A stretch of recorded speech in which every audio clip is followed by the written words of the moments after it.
냠지 진보도 유미종 또는 모는 진보가 자다 다그러 다른 전도 실문도 또만 제잔라기 숑잘. To liberate sentient beings, please generate the supreme bodhicitta before we start today's teaching. Next, we will discuss the profound and influential Lotus Sutra, also known by its Sanskrit name, the Saddharma Pundarika Sutra. We are now specifically focusing on the third chapter of this sacred scripture. As we mentioned earlier, the Lotus Sutra is an extremely profound and deeply significant teaching, offering immense spiritual wisdom and guidance.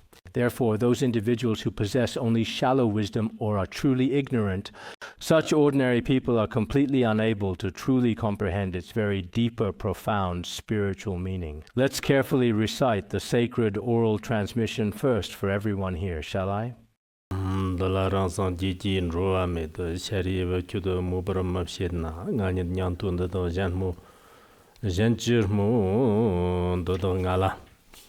Dada ngala tapshiram jangwarte soso ranga rigba yishime da kyoki ngarjir chandang kangba dang marig jigba taglan da maabshada shiban do partag da ramnyush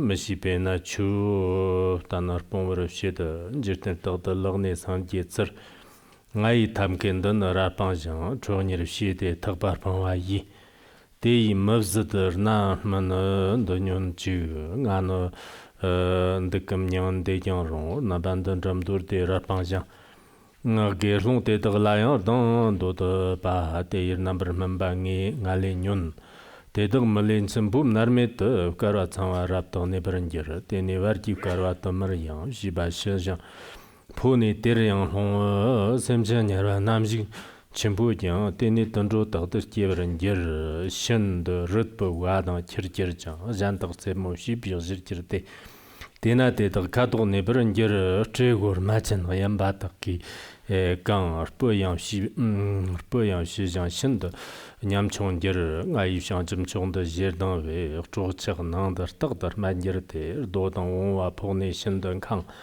de dang de na yig be gen de gong de la zhe jang dong ber jer le li jang arkam shi be lo gang san ji cer pong wa ngamo wong war jer ngamo tang no wong war yang jer de kazev samba taglar ji sem jang karnam karne yig ba ya yeb da sher yang de da ter na gar jer de shen da mar de garwan tembur jer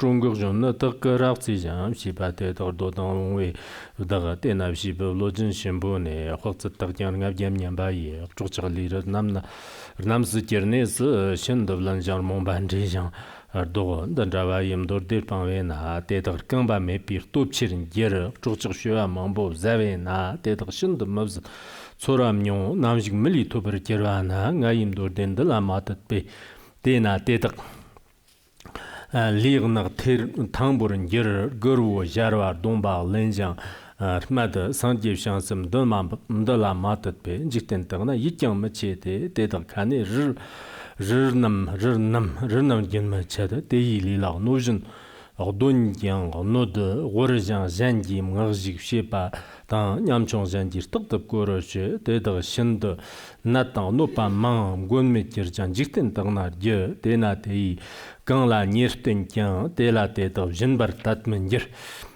Jinna yang nir tortonjer te tupim driven tenja wo, tina te man tag nepana, shant of Jarlong Kebar Jina yang, Tijan te nadno, Shirjan Tie, Nayan te nadnam tarmanger, Janjir Kumbo, Shibir Jerwadan, Trijan Tevjan Pomba. Chapn tap tang, Tevjan Janji Nurnam Chobadan, Dubaleki Tir.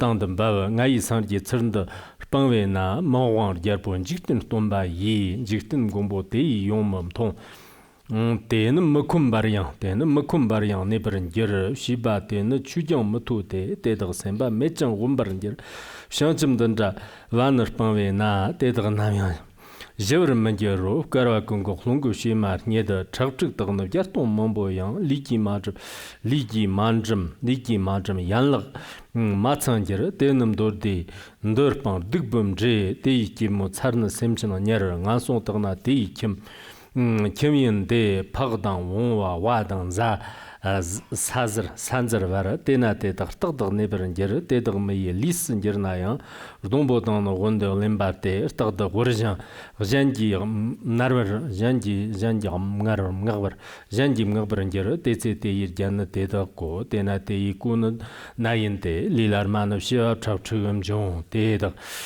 대신 시와 얌바 대신 시와 얌바 잡아도 대신 샵잠 지다 시르네 대이 직속스타와 득부를 겨 대이 초부 톱장 신더지 대인도창 딱장 신dom도 대는 던주르기에 딱다가 양강지 나임도르데 너방베 대랑 카테 나이 샤리바 대인이 바꿔어 줬나야 니빔 타르는 넘버 용만이 녜네 티도 넘버 ngānati tūnam tōngwe ram tōngwe shari wachūda yāngtak tamba na kyōchi kiyo shibim danda yāng dōrdin danda mafshi chi go tirtar kāngtak sarjāng māngtō pa chandāng dan zhāng kāngke yīshir dan shāng chib tambam chokla kāngshik pa tēlā tōngi tōndam ndōchokshi kāngka sāngjiv shiāng māngbōm tōng kāngka hōgdam mepi gīwā kīda kāng nam lāgbab sāmbā shindab tāna tēlā kyōchim ndōchokshi kāng nam tsōnjir dāngyāng rtāq shem sim shiāmbā tēlā tētag rāng gōmbā līdāng tēvzhāng chokjāng rābtab tāng tētag lānam dōrdin ngōnsam shūtam dōndam ngōnsam shūt Tansam stokjang rimdru shiba dang, gangnam shiba tagyang mirtin jang, gangdag risir namsa gawa dang, telam dordib zambo ndudrug shig, gewe shignin tagla raftin jang, digbi chokbo tagna yongpangwa, tertawa yi sangye xchi, tongna tedag layam dordin duston chi, tsachim manyam nora rinchin vjin, shindur jebim dordib zongrang ne, Tendra sanje chebom tongwa na tedag mdundum dordin dushochi chua me jang tagda jangwa te chokchak tamchil layang nyarje lan devrag shigba tagla rimdrobji te imdundum dordin dushochi Gangdag kurgi wisi churtonba huirnum shiwa chakchik toma yi machik girjang nandan yitji chat Tedag layam dordin dushochi tamchin kenba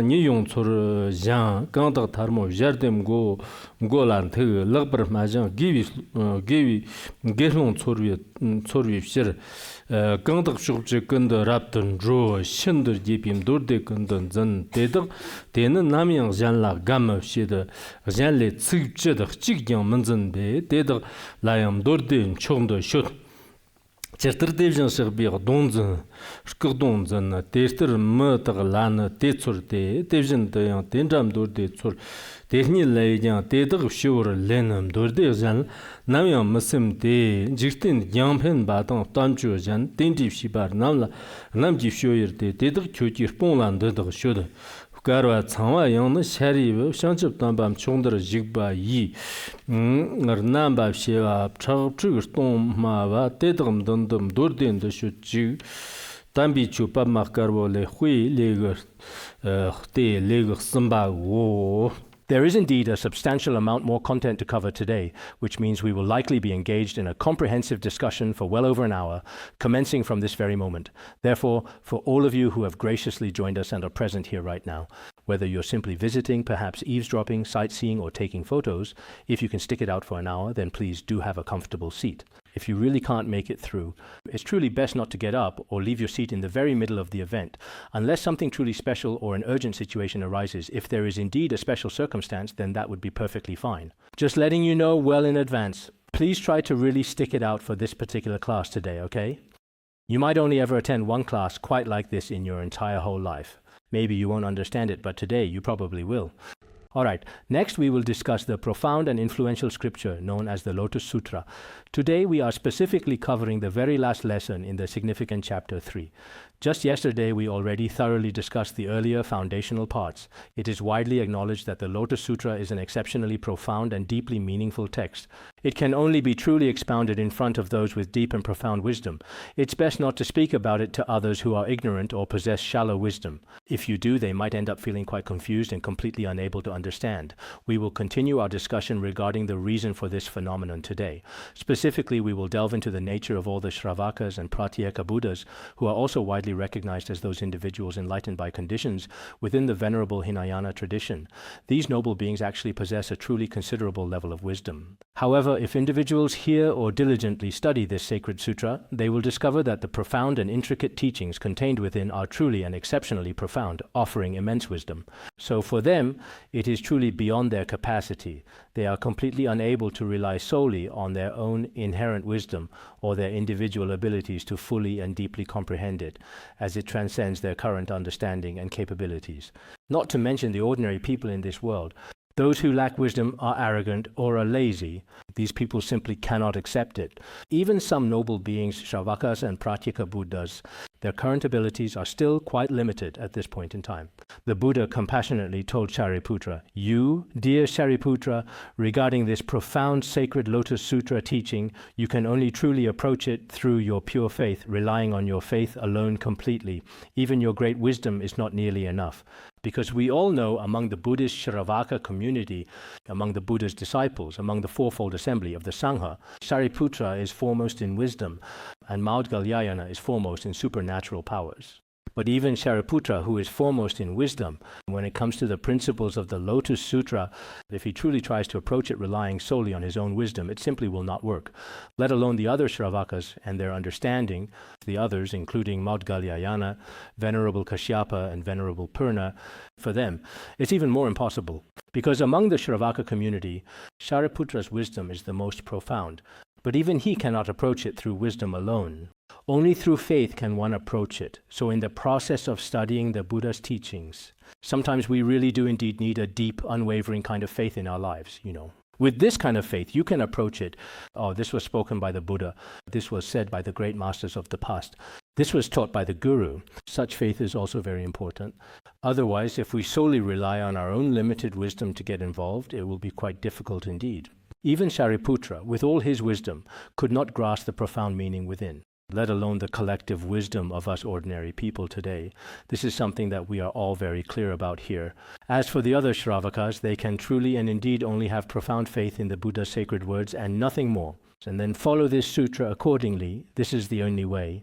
If even Shariputra is like this, then there's even less to say about the others. One can only rely on faith to follow and study the Dharma. Other methods simply won't work. It's truly impossible to analyze it with one's own limited wisdom, not discernible by one's own wisdom. In other words, the other Śrāvakas can only truly and completely rely on faith. There's absolutely no other conceivable way for them to fully comprehend.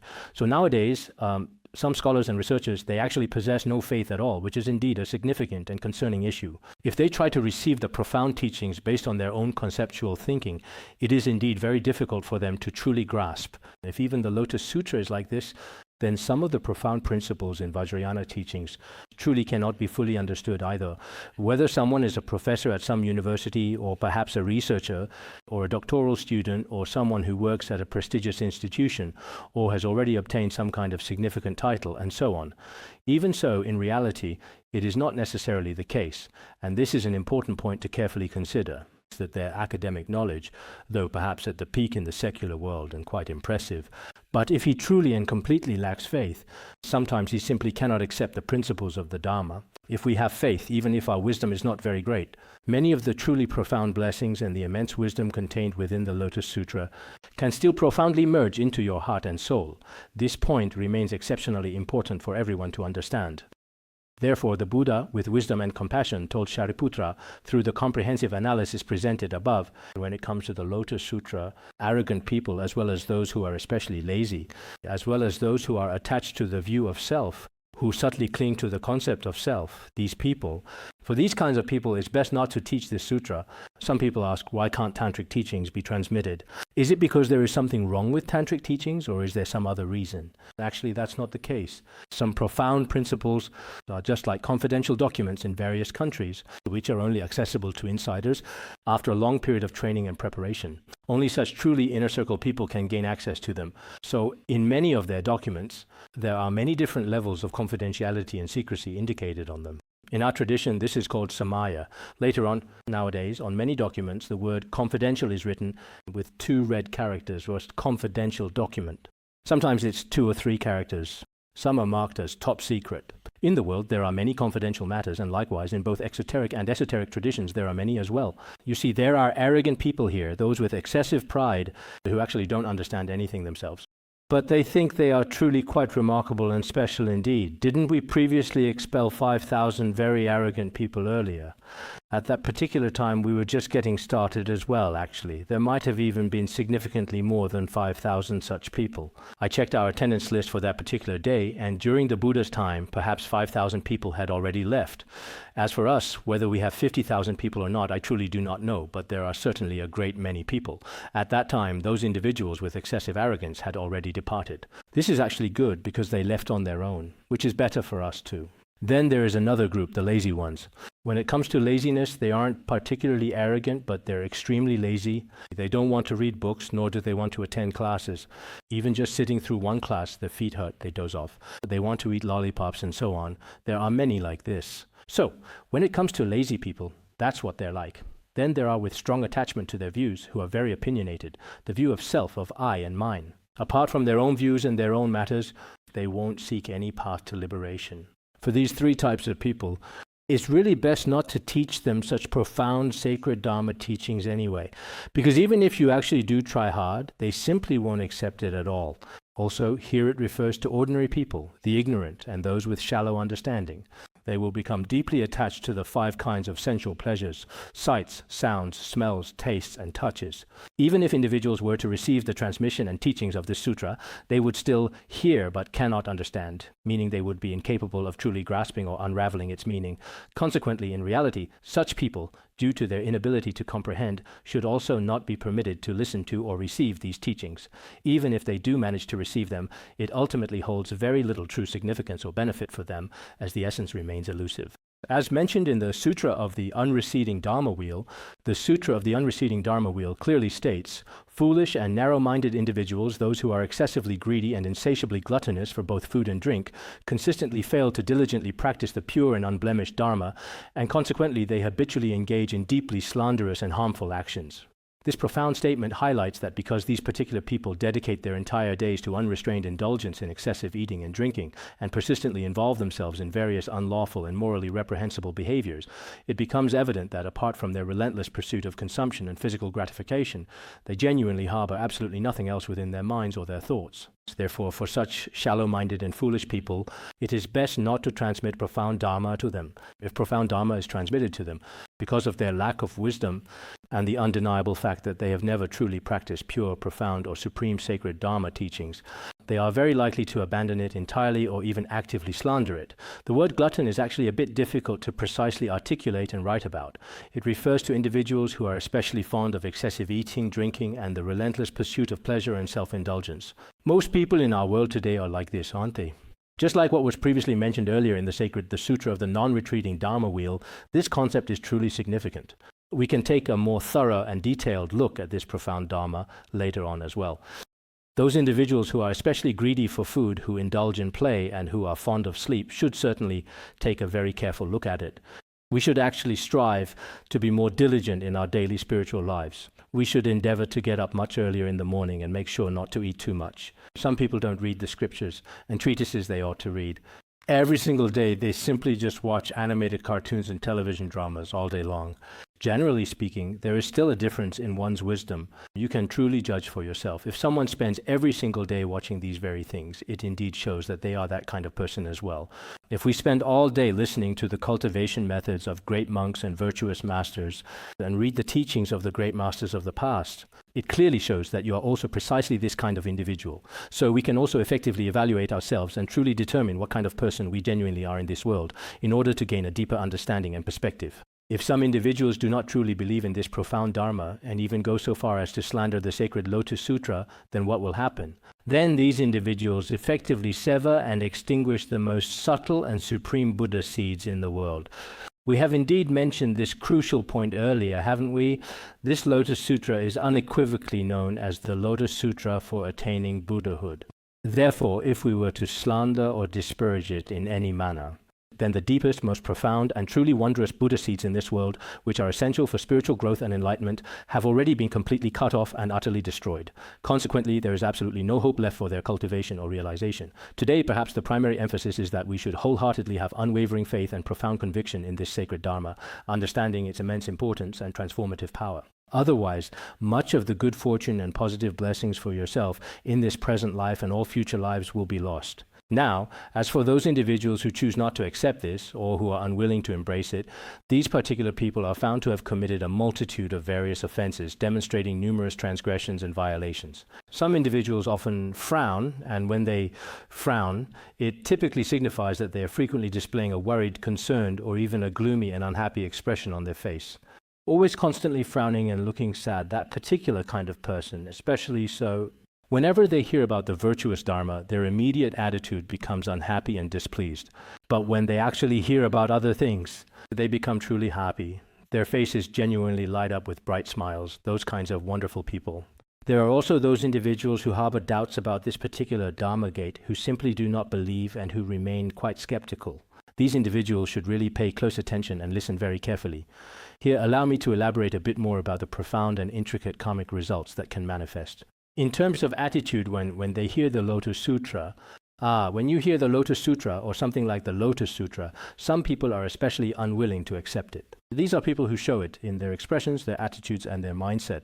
You all should really listen carefully. As for the Lotus Sutra, it's best if you have the ability to study it. That's the best. If you really don't have the ability, it's best not to slander it, not to make any negative comments about it. The Buddha said, whether I am currently in the world or after I have entered into nirvana, there will inevitably be those individuals who will slander this profound Dharma, who will slander this sacred scripture. When they see people diligently reciting this scripture, they will react negatively. Or for those individuals who truly uphold the sacred scripture, they often develop a mindset of ridicule, intense hatred, and profound jealousy toward these very people. Moreover, they often harbor deep-seated resentment or persistently hold strong grudges against them. The karmic retribution for such individuals is indeed extremely, profoundly, and unequivocally severe. Therefore, the compassionate Buddha went on to meticulously explain these faults. So it is of utmost importance that we attentively listen. In fact, when people slander these sacred sutras, they often do so without understanding their true meaning. On one hand, it is because they do not know the profound content of the scriptures. On the other hand, they do not realize that the Buddha is our savior. Because sentient beings are often completely unaware of these two fundamental reasons, we frequently develop incorrect thoughts and engage in slanderous speech, leading to further misunderstandings and negativity.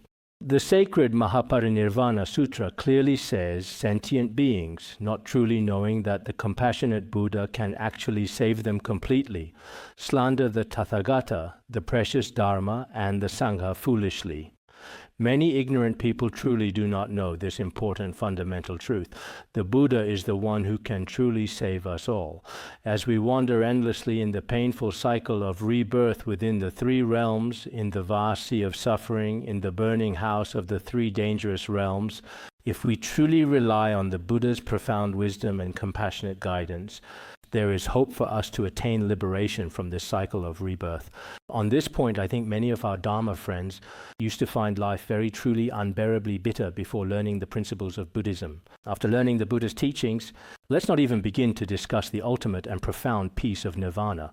Let's set that concept completely aside for the time being. But even on a temporary basis, in terms of your everyday daily life and your overall mindset, and specifically within your professional work as a whole, what significant kind of tangible help and substantial benefit has this truly brought to you personally? You yourself should know it as a person knows the temperature of the water they drink. Many people recognize this. Many people have told me the same thing. These are heartfelt words, spoken from the bottom of their hearts. If they had not studied Buddhism back then, if they had not become monastics, I might not even know what kind of person I would have become. I have no idea what I'd be like now. Even having money doesn't necessarily bring happiness. Having good looks doesn't necessarily bring happiness either. Having status doesn't guarantee happiness either. So now, after relying mainly and primarily on the Buddha's profound teachings, especially the fundamental four seals, we can understand more. We basically understand that whatever truly happens in our lives, even though we inevitably have to face the harsh reality, and we certainly do face that reality deep down inside, we are very, very clear about it, whether it's things happening all around us or within our own personal experiences, or things that are happening to ourselves, including exactly where we will eventually go in the future, we basically have a deep sense of it within our hearts. So sometimes it's truly the case that in this degenerate age, encountering such dharma is truly wonderful. Therefore, we understand the concept that good deeds bring good results and evil deeds bring evil results. This is important. The following are faults of slandering this sutra. These will all be explained to us below. Those who slander this dharma at the end of their lives will fall directly into Avicii hell, what we call the uninterrupted hell. There is no way to suffer more than this. They will endure suffering in the lowest level of the 18 layers in the uninterrupted hell. And here they will remain for an entire extended kalpa, a vast and immeasurable period of time. And after one such kalpa finally ends, they are reborn once again, transferring to another realm, being reborn into another uninterrupted, agonizing hell. In this manner, they continue to transmigrate endlessly for countless innumerable kalpas, a cycle without end. Because slandering this sutra truly brings extremely grave consequences. The commentary on the meaning of the Lotus Sutra asks, why are the consequences so severe?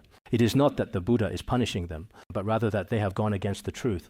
The one vehicle dharma is inherently a dharma of ultimate and profound bliss, a fundamental and undeniable truth, indeed a profound reality. So if we do not truly believe in it, or if we go against it, or even if we completely abandon it, he is already experiencing significant suffering. Because it is ultimate bliss, and once that bliss is abandoned, it turns into an experience of extreme suffering. This is also a reasonable way to put it, isn't it?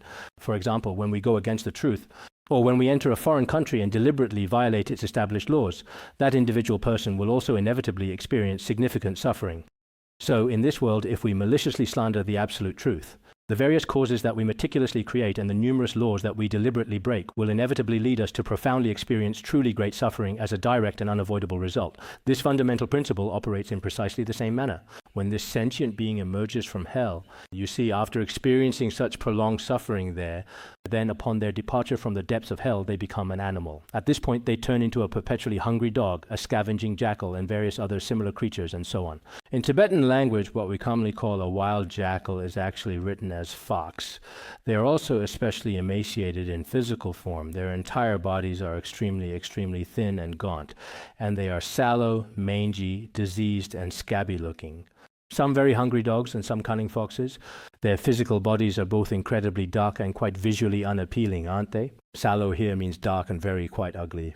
And mangy specifically means they have serious contagious skin diseases indeed. Most people feel especially repulsed and quite disgusted when they come into direct physical contact with them.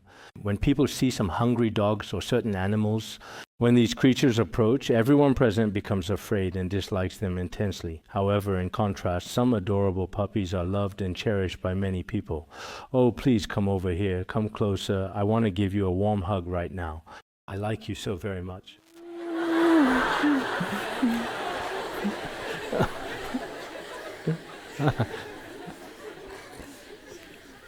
In the distant past, the truly precious guru had a very small and beloved dog named Bukku, who was always by his side. When we went to India, in the south of India, it seems it wasn't Bukku, but another little dog. Anyway, His Holiness had several little dogs. His Holiness was especially fond of them. When we were holding the Dharma assembly, largely there were many great geshes from the Gelug tradition there. Actually, some of the truly great and esteemed geshes from the venerable Gelug tradition, they are very particular about their conduct, indeed very dignified. But when they saw that little dog, there was one particular geshe who was especially averse to such an act. However, that little dog was remarkably clever and quite mischievous. It deliberately ran directly up to him and then proceeded to pee right there, conspicuously in front of him, much to his surprise. That geshe became even more displeased. Later, when we came down, we said, "It seems like this little dog has some kind of supernatural power." Because he especially disliked it, the little dog purposely ran over to him. And then the Geshe became even more unhappy. However, during the entire Dharma assembly, he didn't utter a single word and simply continued to act in precisely the same manner as he always had. So sometimes some stray dogs may appear especially unattractive or unappealing to the eye. On the other hand, there are some small, endearing dogs that many people genuinely find to be quite charming and truly like very much. It's the same with people, and it's the same with dogs. Some might look skinny, dark, and unattractive. If they're ugly, nobody wants them, right? It seems we don't have in our assembly hall now. But before, when we were having class over there and some dogs suddenly came in, everyone would be both incredibly scared and wow, sometimes people would suddenly and unexpectedly start shouting loudly and intensely. And there are also many people who feel that exact same way about hungry, scavenging dogs and wild, cunning jackals. They especially dislike them intensely, even profoundly despise and look down upon them with great disdain. The primary reason for this widespread sentiment is that people simply do not pay sufficient attention to these creatures and, crucially, do not provide them with any sustenance or food whatsoever, leading to their desperate state. So they are often trapped in a perpetual state of hunger and thirst. In the end, their flesh and bones are completely depleted, and they become just skin and bones, especially now in some of our cities. On certain streets, some stray dogs can't even find anything to eat. Some of these unfortunate beings search for their sustenance in vast garbage piles. At that particular time, many people even cruelly beat them. So, while these living beings are still alive, they inevitably experience all kinds of brutal beatings, profound pain, and intense, unbearable suffering. And when they die, their bodies are completely covered with various bricks, tiles, or earth and stones, and then carefully and gently left to the side. Unlike humans who are typically placed in coffins, some individuals even have their bodies carefully washed and a significant amount of alcohol poured over them, and many personal belongings are placed beside them. Whatever you might desire to eat or drink is thoughtfully placed right by your side. You don't need to be afraid. You don't need to worry at all. Tomorrow you will be leaving this world. Even after death, people still say it's leaving this world. It's not like that for animals, however. For humans, even after death, some people still treat the body with respect. But if you look at these animals, it's always like this for them, because in their past lives, they severed their connection with the seed of the Buddha. In this earthly life, they often endure such profound and immense suffering. For example, in Tibetan area now, there is a serious and debilitating condition called echinococosis. Many medical doctors clearly state that it originates from various animals, especially from common livestock such as cattle and sheep, and also from domestic dogs, which are significant carriers. It is contracted by touching the fur of these animals. Because of this significant reason, starting from last year, since in certain areas of Tibetan area, the presence of echinococosis affecting both the liver and lungs has become much more common. Some of these parasites are located inside the skin, while others are found within the body. So now what specific measures are they currently taking? They are systematically killing all of the stray dogs on the streets. This tragic situation is happening in Luhuo and also in Seda, unfortunately. Originally, there was a special dog shelter, but aside from that, they say that for every dog killed, a certain amount of money is given. So some armed police and some regular police, in order to get this money, every time they encounter a situation where they can claim this money, they actively participate in this system. Now in Tibetan area, there are so many dogs that are really pitiful. As soon as someone sees them, they start killing them. So when they die, it's also a truly indeed very pitiful situation. When we truly see these things, we should also deeply consider, perhaps these animals were once human beings, or it is entirely possible that they have come out of hell. It should be because, as mainly described in the Lotus Sutra, they slandered or committed evil deeds, reasons like these, that in this earthly life they have become these very specific animals, and so on and so forth. As practitioners, we should turn everything into a part of our path, always thinking about practice. This is indeed very important. Also, when they become fully grown camels, strong donkeys, sturdy yaks, and other similar animals, they often have to carry extremely heavy and burdensome loads on their backs for long distances. And their unfortunate owners frequently beat them with sticks and whips. In their hearts, all they truly think about is eating fresh grass, drinking cool water, and so on day after day. Other than that, they have no knowledge at all and are extremely, extremely ignorant. So, as for these animals now, as Patrul Rinpoche also said, if one of them is about to freeze to death today, there's nothing it can do. It just waits there to freeze to death. Even if you tell it, if you recite an Om Mani Padme Hum, you could become a Buddha. It still wouldn't recite it. They are ignorant to that extent. So they are extremely, extremely ignorant indeed. This is actually also the profound and underlying reason for the slandering and denigration of these sacred scriptures. Because of this grave and egregious offense, they have regrettably ended up in such a deplorable state today. Earlier, we also made a passing mention of jackals, and here, jackals are specifically and thoroughly discussed again. Some individuals become cunning foxes and predatory jackals.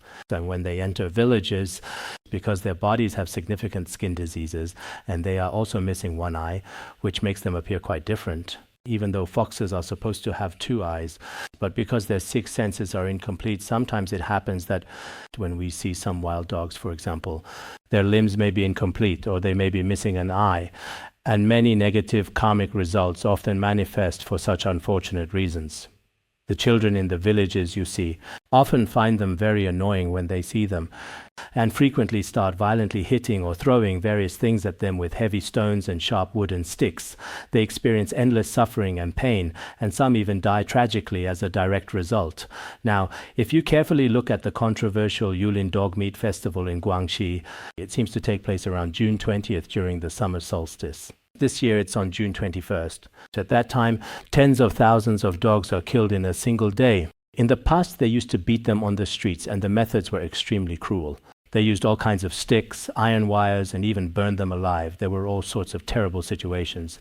But now, because many animal protection organizations around the world are protesting these practices, although fundamentally they still can't fully solve the core problem or put a final stop to it, there has been a clear and slight change. They no longer openly kill the dogs. Instead, they now secretly slaughter them in the back or in other hidden locations and then bring the meat to sell. In fact, the negative karma people create from this is truly terrifying. They claim that eating dog meat during the summer solstice is somehow good for the body, but that's nothing more than a baseless superstition. Then during the winter solstice, some people say eating lamb is very beneficial, but on that very day as well, countless innocent and vulnerable sentient beings tragically die under the cruel butcher's knife. So in these modern times, people truly do harbor many, many extremely unreasonable and deeply ingrained beliefs that are often difficult to challenge. If you eat the meat of these animals, you won't live long, you'll have a shorter life. I'm not cursing anyone, but that's just the reality. If we look at those great monks and accomplished masters, one thing is that they are vegetarian, and another is that they have a very good mindset. They also regularly practice truly good virtuous deeds. Because of these reasons, each of them lives such a long life. Whether you look at history or at many truly modern Buddhist masters, this is also evident. So in the future, we will also be able to see this. Whether these animals die at our hands or when we see these sentient beings, it's possible that in their past lives they slandered the scriptures. So various other significant causes and conditions ultimately led to this unfortunate situation. And after dying here, what exactly will they be reborn as? As truly enormous pythons, especially incredibly massive pythons. And these pythons have extremely large bodies, 500 yojanas long. As for 500 yojanas, perhaps this is truly the manifestation of sentient beings' karma. It is indeed real.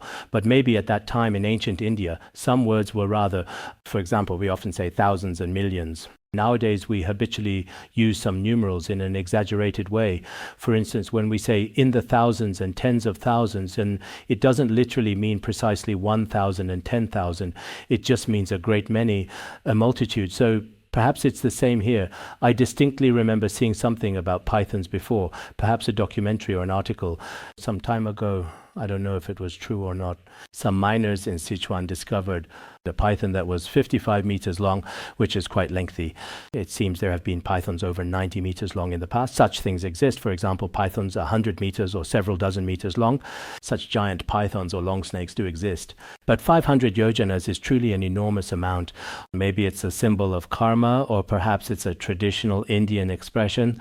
Some of these numbers may not be entirely exact. They just simply mean a lot. In any case, these impressive pythons possess extremely long and slender bodies.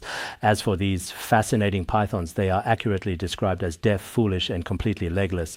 They are truly extremely ignorant. They are completely unable to perceive any sounds whatsoever, and they also do not possess the typical 4 legs. They move by gracefully twisting and turning their bodies, relying entirely on their bellies to slowly crawl across surfaces. And there are many, many tiny small insects that infest their bodies. They are constantly being bitten and eaten over and over again in a relentless cycle. Day and night, they experience endless suffering without a moment's rest. In fact, these karmic animals, including the creatures on their bodies that feed on them, also never get any rest. And the python itself doesn't get any rest either. Sometimes I think to myself, if I can sleep well at night, even if I can't sleep for an hour, or if I only get an hour of sleep, I can still manage.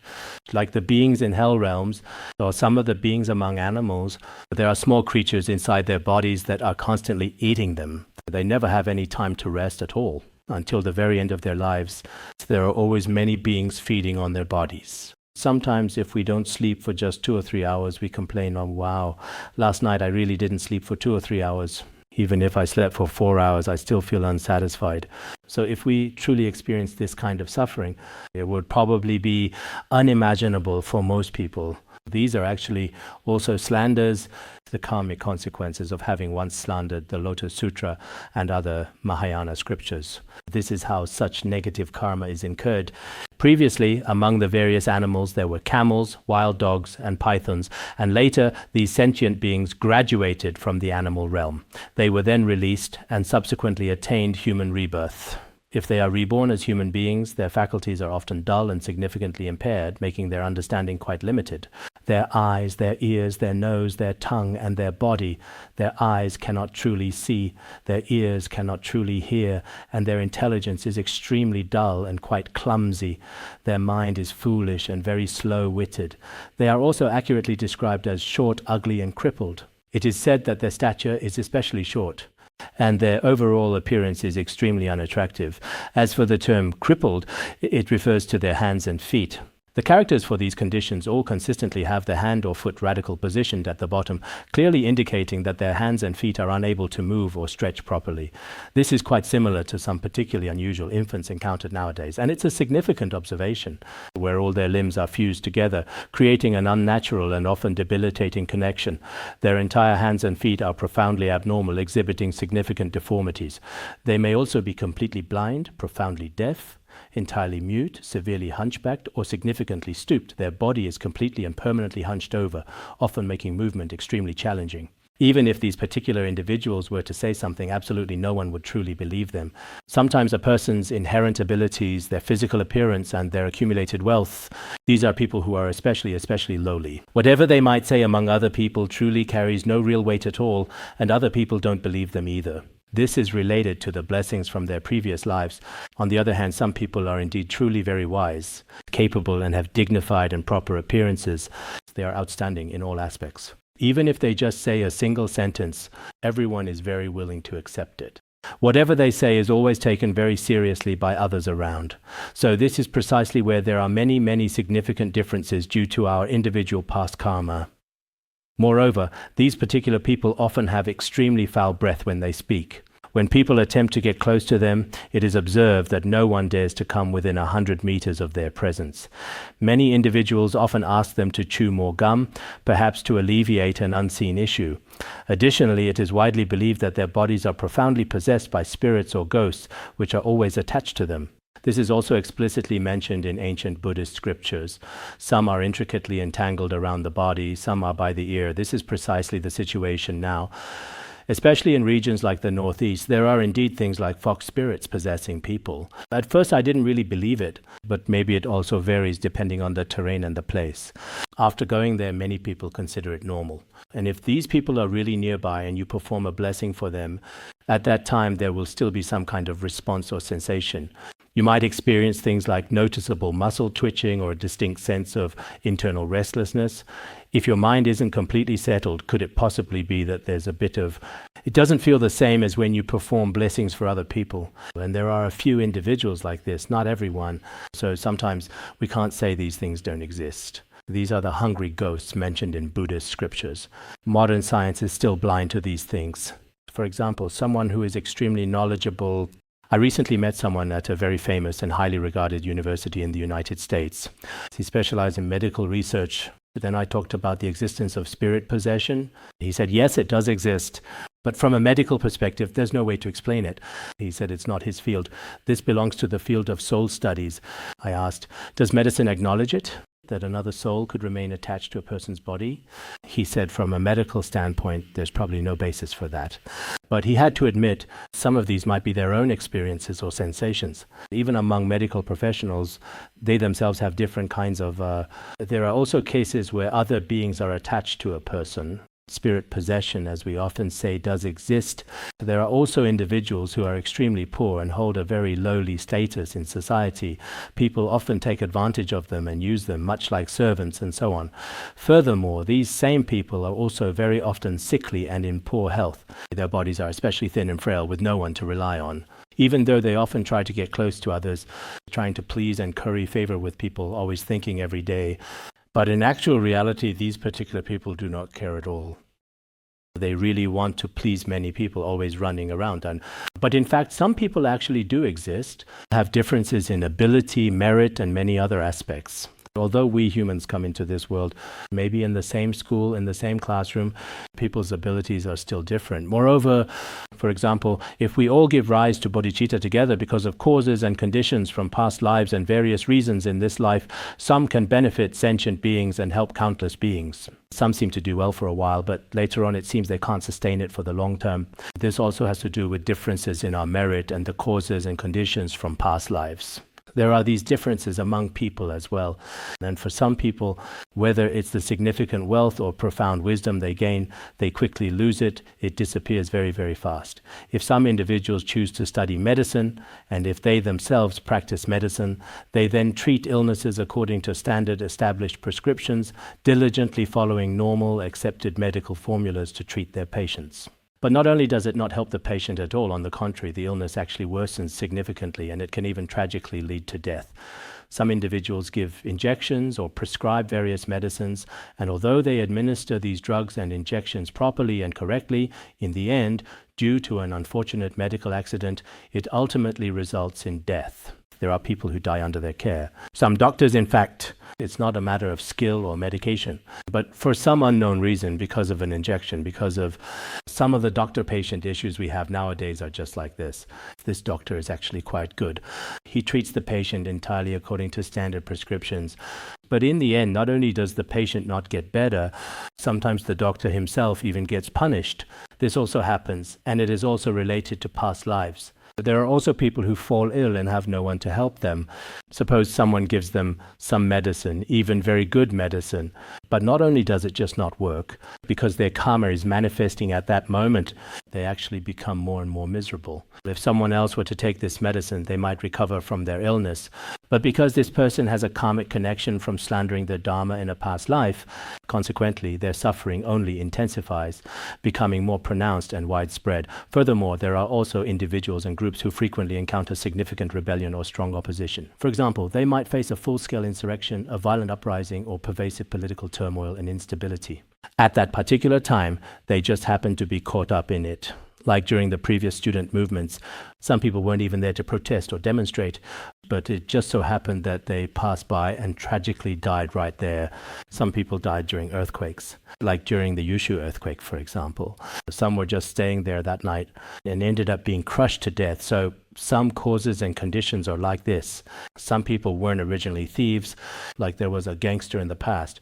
His entire group was comfortably staying in Qingdao, or perhaps somewhere similar to that, within a very large and accommodating hotel. Some other individuals also checked into the hotel on that very same day, and in the end, every single person who was present within the hotel premises was subsequently arrested. Those individuals who had checked in at the same location were also unfortunately implicated alongside them, primarily because they were found to be in the same room or for various other reasons. Consequently, they were all arrested together by the authorities. Later, despite their efforts, none of them were able to clear their names or prove their innocence, and as a result, they were all sentenced to a period of punishment. So, it becomes evident that sometimes, whether one is experiencing the event of being robbed of their possessions or having items stolen from them, or even encountering counterfeit money and so on, these kinds of insidious crimes can suddenly bring immense disaster upon you out of nowhere. It means something happens quite suddenly and unexpectedly falls upon someone. So, suffering together with them, committing these illicit crimes together with them, this also frequently and unfortunately happens. Logically speaking, it is true that some individuals bring evil upon themselves and have to bear the consequences. However, there are also those who are completely wronged, entirely dragged into difficult situations by others. Such situations do occur. So in our world, some injustices, including cases where someone is completely innocent of the crime, but later is unjustly forced to bear such a grave and serious charge. This is also profoundly related to their past lives to some very significant extent. These unfortunate sinners, in fact, will never truly see the enlightened Buddha himself. Moreover, the King of all saints, as profoundly spoken by the wise, compassionate Buddha, the King of all saints, a sacred title, refers to the Buddha. When the Buddha teaches sentient beings, for example, when the Buddha turns the Dharma wheel, when the spiritual teacher turns the Dharma wheel, when the teaching of these sentient beings begins, those sinners are actually often born in places of the 8 difficulties, places where the sunlight of the Dharma does not reach, where it cannot be heard. And these people in such places of the 8 difficulties, their minds are also wild and deluded. Their ears simply cannot hear, and their minds are quite confused and disoriented.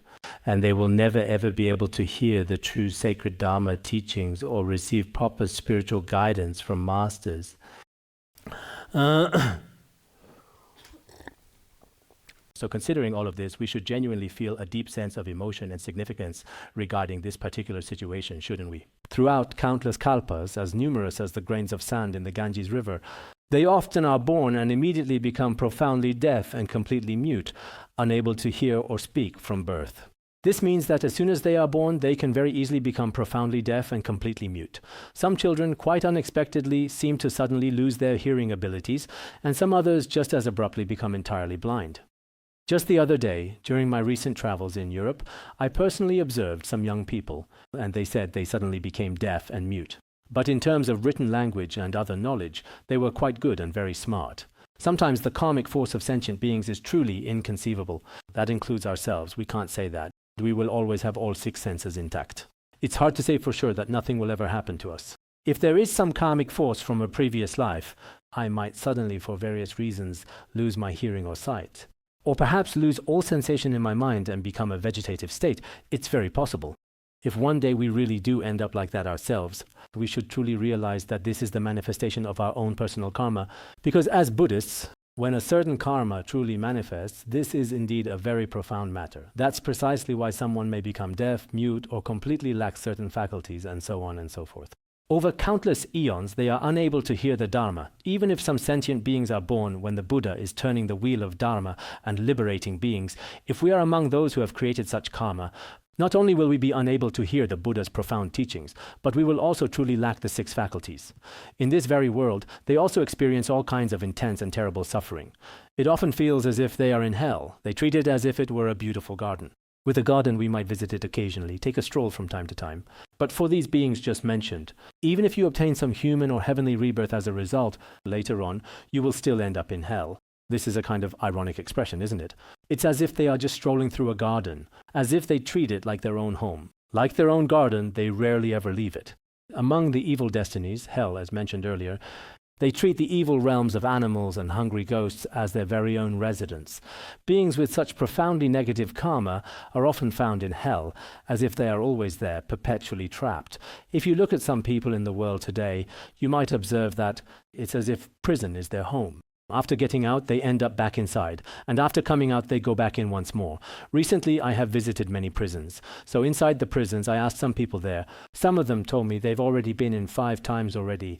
For 20 or 30 years, it's always been like this.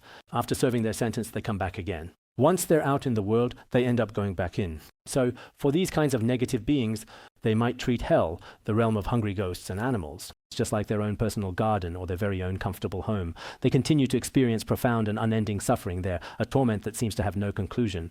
Furthermore, there are various other beings, including large, sturdy camels, loyal dogs, and even pigs, along with many others as well. Their actions and behaviors are noteworthy. What we often call everyday occurrences, all the natural behaviors of pigs and dogs. For them, it is their entire world.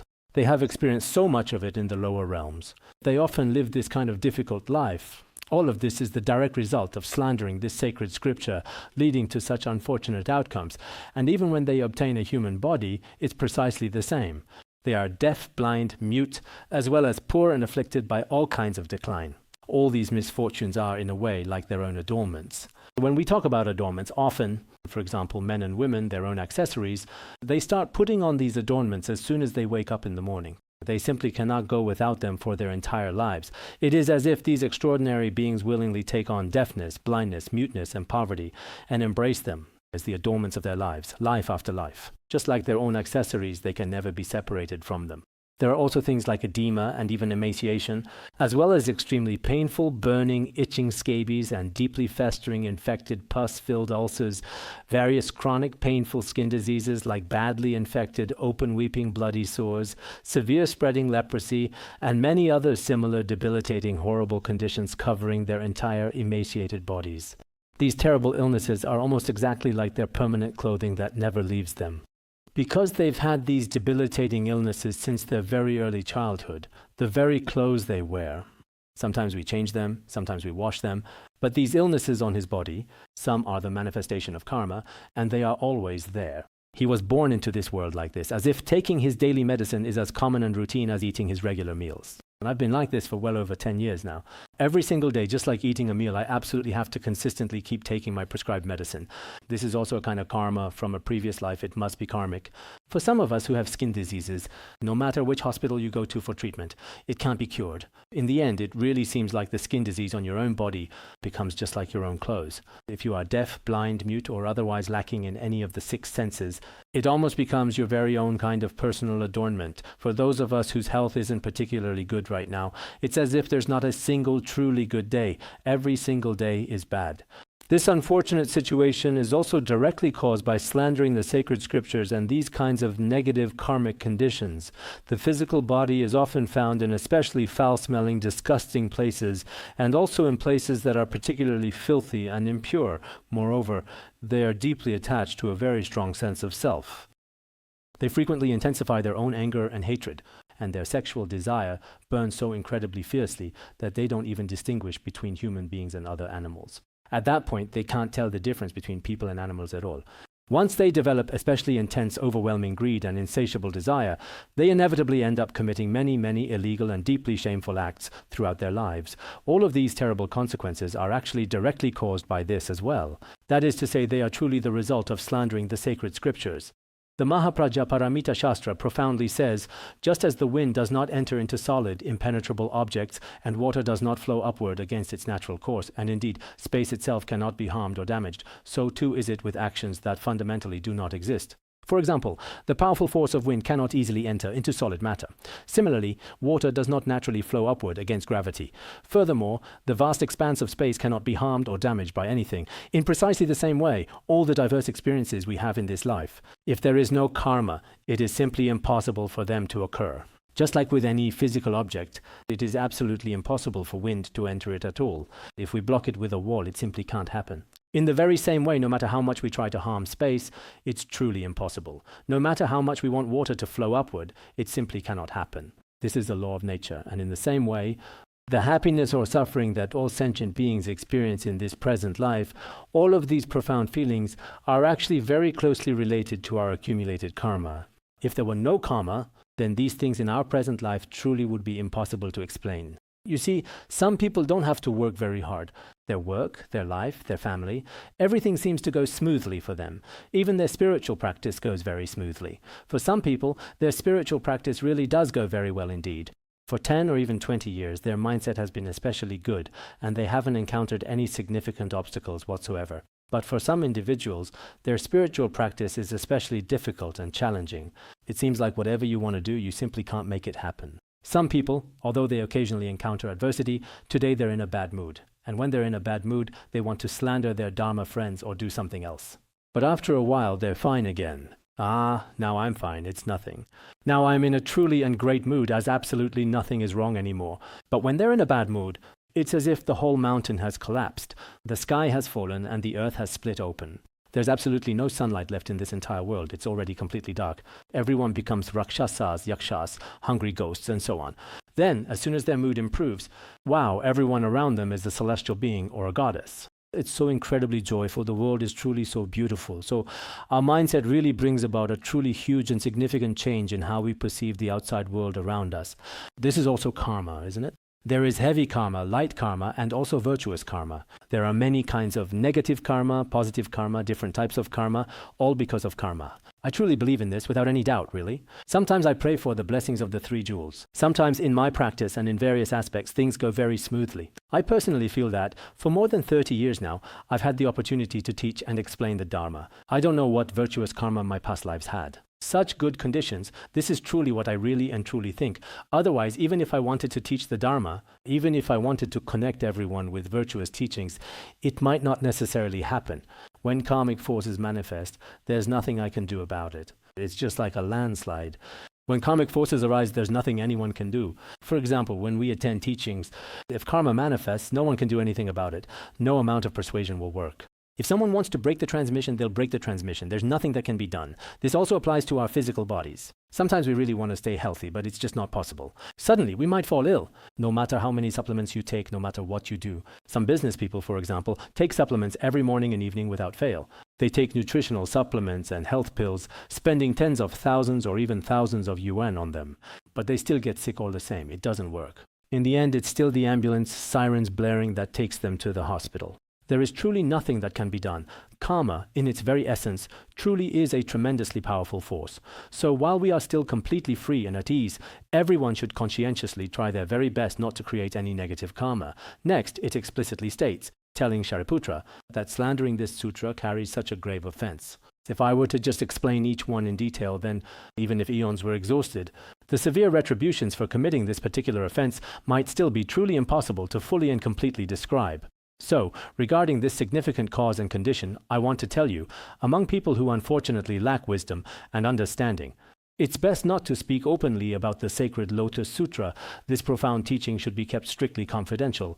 Otherwise, if too many ordinary people talk about it carelessly, as someone once wisely said, in a big dense forest, there are all kinds of different birds, you know. So if there are simply too many people present, then indeed, there may be some people with wisdom and some others without it at all, indeed. So it's best to avoid talking about it as much as possible. Otherwise, the fault of slandering Buddhism is also extremely grave, truly. It even greatly surpasses the 5 most heinous offenses, as clearly stated in the ancient revered treatise on entering the way of the great vehicle. The terrible sin of slandering the sacred Dharma is much heavier than the 5 heinous offenses. The evil destinies are incredibly long, and the suffering endured is severely prolonged.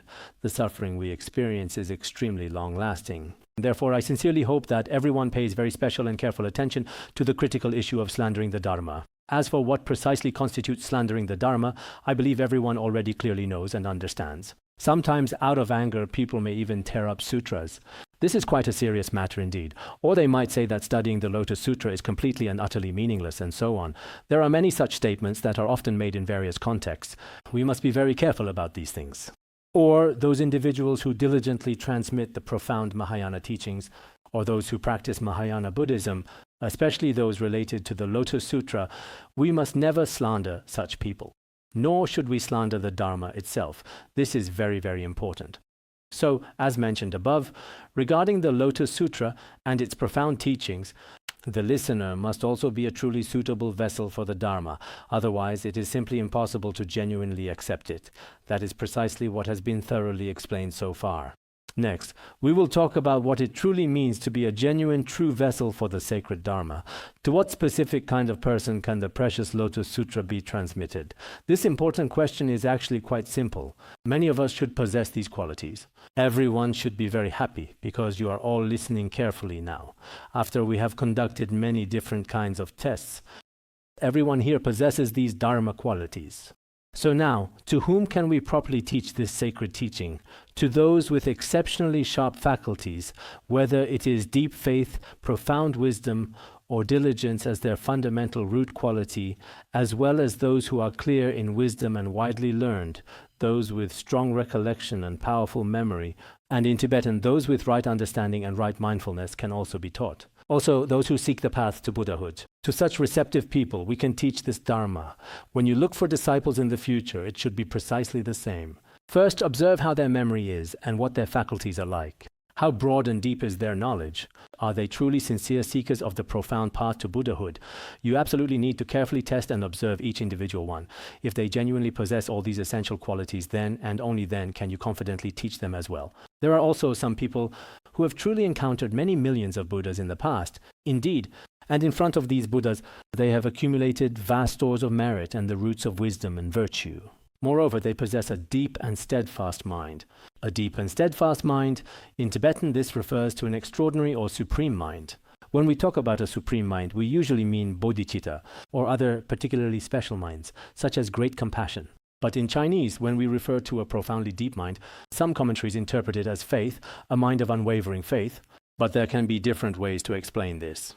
Anyone who has ever made aspirations in front of Buddhas and Bodhisattvas, those who have performed virtuous deeds, people like this. We may not know who has encountered many Buddhas, But those who have the karmic connection to hear the Lotus Sutra, as we reasoned earlier, should also have met many Tathagatas. It is indeed profoundly appropriate and highly beneficial to teach such sacred and profound dharma in the presence of these specific and receptive people. This is precisely the kind of significant and meaningful scripture it is, designed to convey deep spiritual truths. There are also some people who are truly diligent, and those who always harbor compassion. And for the sake of cultivating truly virtuous dharma and profound compassion, do not hesitate to give up their own lives. They are especially willing to practice austerities and make sacrifices. In front of such qualified people, it is also completely appropriate to carefully teach the precious Lotus Sutra. There are also those who also show respect to their teachers and the three jewels. Without any ulterior motives at all, without any lingering doubts or deeply ingrained wrong views and so on. They consistently stay away from all foolish and unwholesome behaviors and actively avoid any bad company. They are often genuinely willing to practice profound meditation alone in the serene mountains. They are willing to go into a period of deep retreat and are also willing to diligently observe a strict silence. They even prominently wear a very large silence sign clearly displayed on their chest, but despite this, they still secretly engage in conversations with other individuals. Yesterday, someone came to me with a big silence sign here and then started talking to me. What is this? Well, it's perfectly acceptable to have a conversation with the teacher, it really is. For individuals of this nature, you can certainly engage in meaningful conversations with them. Additionally, there are various types of people one might encounter. Actually, I initially intended to share several compelling stories with you today, but given their sheer number, and my concern that I might not be able to conclude them within the time frame, I have decided to refrain from recounting them at this moment. If we explain it literally, it should be pretty easy to understand, right? Then the Buddha told Shariputra, if you see someone who has distanced themselves from bad influences and instead associates with good teachers and virtuous friends, if you indeed find such a person, then truly you can also teach them the Lotus Sutra. If you see someone who observes the precepts with great purity, like a Buddha's disciple, and truly values the sacred precepts as if they were a pure wish-fulfilling jewel, and diligently seeks the profound Mahayana teachings, someone with the inherent capacity for the noble Mahayana path, you can also teach them indeed. Furthermore, you can teach them. There are also individuals who are completely free from anger and whose character is truly upright, gentle, and remarkably flexible. They are compassionate toward all beings and show respect to all Buddhas. You can also truly teach the profound Dharma and the Lotus Sutra to these individuals as well. There are also some Buddha's disciples who, among the assembly, maintain a pure mind, who skillfully use all kinds of causes and conditions, various analogies and carefully chosen words, and are completely unhindered in their profound teaching. These remarkable people, now with the Lotus Sutra, there should be no problem. It just takes one word from you. Can you give your permission? If you can give your permission, then there will be no problem with my spreading the Dharma from here on. The most important key is your one simple decisive word, whether you truly can or not. When you give your explicit permission, I will gladly speak freely. When to do it mainly depends entirely on your one crucial word. These particular people are not yet truly ready. I said, please let me finish speaking first and then we shall talk. No, you have to promise me first. In the future, will I actually be able to go and spread the Dharma? Actually, my personal connections and deeply meaningful spiritual relationships, all kinds of extremely favorable conditions are really, really very good indeed right now. The complete Sacred Lotus Sutra still isn't entirely finished yet, unfortunately. It might take another full 2 long years and still not be completely done. Let's talk about it when it's finally finished successfully. No, people really need to have comprehensive plans for absolutely everything. All right, then let's definitely talk about it when the appropriate time comes. Anyone who, among the people, uses analogies and various conditions to explain the profound teachings, such a person can indeed also be taught as well. No matter what the circumstances may be, regardless of whether he will turn out to be truly well in the future or not, if there are some dedicated bhikshus who sincerely seek the profound wisdom of all-knowing, who earnestly seek the profound Dharma in all directions, reverently join their palms in deep respect, and greatly revere the sacred teachings with utmost devotion, and who are only willing to exclusively and devoutly uphold the profound and extensive Mahayana Buddhist scriptures, which are considered essential for achieving enlightenment and understanding the true nature of reality, and are not at all willing to accept any other people, such as Hinayana or other non-Buddhist teachings. Someone unwilling to accept even a single verse of these, wholeheartedly focused, believing themselves of Mahayana capacity. A person who is truly single-minded and completely undistracted, someone who is profoundly focused and entirely dedicated to their spiritual path, such an individual can be effectively taught the profound teachings of the Mahayana Lotus Sutra. Furthermore, if there are individuals who sincerely and earnestly seek to obtain the sacred Buddha's relics, some ancient commentaries and interpretations state that they will be able to achieve their goal. Those who seek Buddhahood like Shariputra, some current explanations are actually quite mistaken indeed. They might be somewhat off. Such views are indeed incorrect. What he truly means is, if someone sincerely and earnestly seeks the Buddha's sacred relics, the relics here specifically refer to the Dharma body relics, which encompass the true thoughts, profound wisdom, and essential teachings of the Buddha, and seeks the sutra in this way, and reverently places this sacred sutra above their head, constantly receiving and embracing its profound teachings. Such a truly devoted person will not seek any other scriptures. They won't even think about the texts of non-Buddhist traditions or their scriptures at all. Such individuals can be thoroughly taught and extensively expounded to. Actually, what the Buddhist scriptures primarily and profoundly say is this. The 400 verses explicitly states, "Those who are truly upright and genuinely wise, diligently seeking the profound and ultimate true meaning, are indeed said to be excellent and receptive vessels for hearing the sacred Dharma." People who are upright seek the true meaning and possess wisdom. Indeed, these are truly the ones to whom the profound teachings should be given. This is to say that all the essential conditions for being a worthy vessel of the sacred Dharma are gathered together here, completely and perfectly. A person must be upright, wise, and seek the true meaning. Such a person, this is indeed very important. So regarding the vessels for the Dharma that were mentioned earlier, some commentaries say, and it is worth noting, furthermore, it is said that there are two principles that can be tied together and explained as one. When we were just talking about merit, but I think as long as we interpret it literally like this, it should be acceptable. So to these people one can teach the Lotus Sutra. Then the Buddha told Shariputra and said, "What I have said about the characteristics of those who seek the Dharma, or seekers of the path, actually, if I were to keep talking about this topic, it would never truly end. There's an enormous amount to say indeed. In conclusion, if these people possess genuine faith, you may share the wonderful Dharma Lotus Sutra with them. They should have faith and comprehension. Such qualified people are truly able to believe and understand deeply." This line at the end in the Tibetan version isn't particularly clear, but it can also be interpreted this way as well. Such qualified people are truly able to believe and understand deeply. You should definitely teach them the precious Lotus Sutra. These sincere people can have genuine faith and understanding, or have exceptionally strong faith in the Dharma, if they possess these qualities. Shariputra, you too can truly teach them the profound and wonderful Lotus Sutra. So indirectly, this is also being said to us. It specifically tells us to whom we should not speak, and to whom we can truly speak indeed.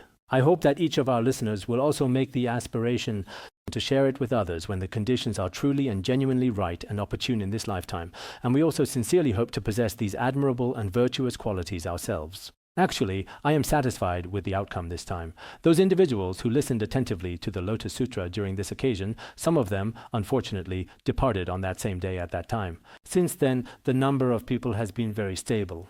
Moreover, everyone is very enthusiastic and full of profound faith. This sacred Lotus Sutra, for each and every one of us, is an extremely important and significant matter in our entire lifetime. I sincerely hope that everyone will truly cherish it. I think if we all work hard together, one day we will definitely complete it. If we can complete it, your human life will also be meaningful. I myself also truly feel that my human life is very meaningful. All right, we will stop here for today.